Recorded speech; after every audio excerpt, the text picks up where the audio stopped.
This is day 10, Second Chance Slim.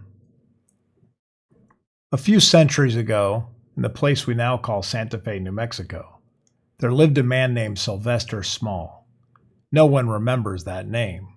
They remember the nickname that stuck to him like burrs on a coat, Second Chance Slim. Slim had a quick mind, a sly sort of intelligence that liked to hide behind a grin.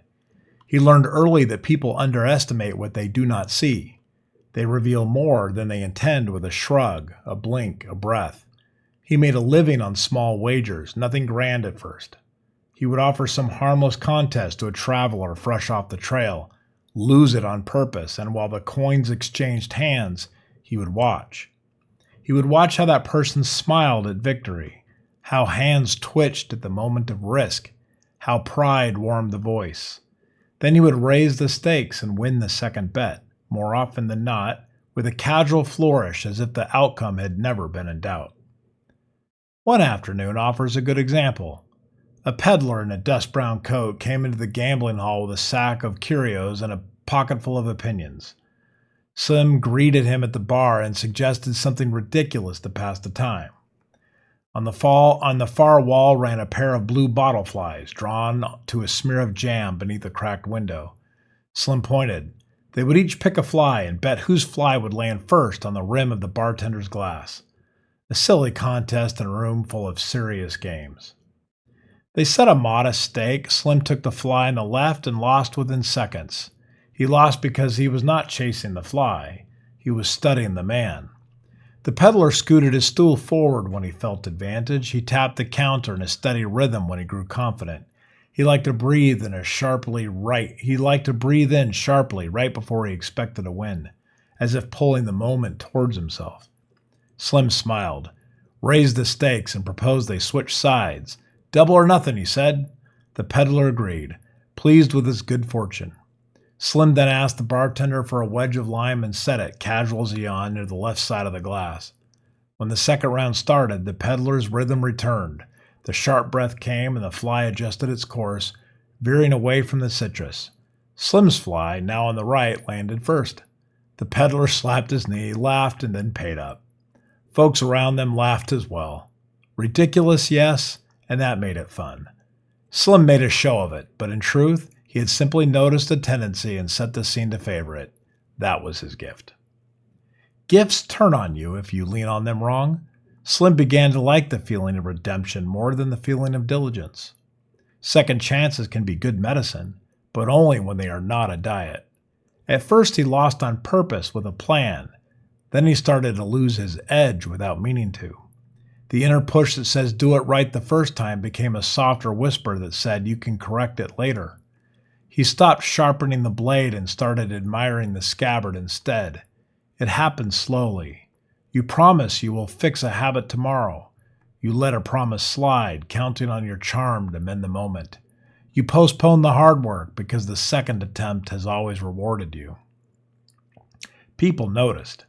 The townsfolk grew used to Slim holding court, calling for a second round where the real contest happened.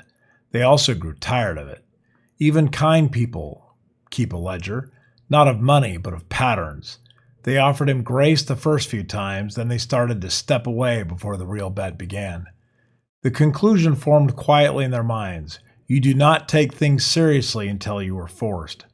Trust rarely fails in a single dramatic collapse. It drains away in a slow leak, through a dozen small do-overs that never should have been needed in the first place. As trust thinned, opportunities thinned with it. The world does not announce last chances with trumpets. It stops inviting you. The better offers drifted towards steadier hands, and Slim found himself chasing attention with bigger promises. He had to raise the stakes to keep people at the table. The risk climbed, the consequences climbed with it, and the old thrill of turning a loss into a win started to feel like necessity rather than play. There is a muscle that feels the weight of decisions. It is moral and it is psychological. It grows when you take the first attempt seriously. It atrophies when you live on resets. Slim began to go numb in that place where concern would live. Without concern, there is no real accountability. In that numbness, he picked a foolish fight with a local businessman, a man whose pride was only slightly bigger than his waistcoat. Words flew, then a challenge. In Santa Fe, the polite custom after harsh words was a simple and clear apology, publicly noted. Slim chose spectacle instead. He accepted a gentleman's duel as if it were another one of his games. The shots cracked, Slim took a bullet through the arm and went down hard, staring at the sky while the pain hammered him awake. He healed in time, more or less, and before the scar settled, he wondered how to turn the story to his favor. He told it in the hall with a flourish, as if survival proved his invincibility. The lesson that should have sobered him became another prop for the second show. Life does not keep score the way we do at a card table. Some doors, when they close, do not open again, not because forgiveness is impossible, but because circumstances shift. Timing is as real as talent. Delay that grows out of complacency becomes permanent loss before you realize what has even happened. Then came the day that Dead-Eye Davy walked into town. Davy was a name whispered in other places with a mixture of awe and dread, famous for a pistol that seemed to point itself. He looked worn down and short on money.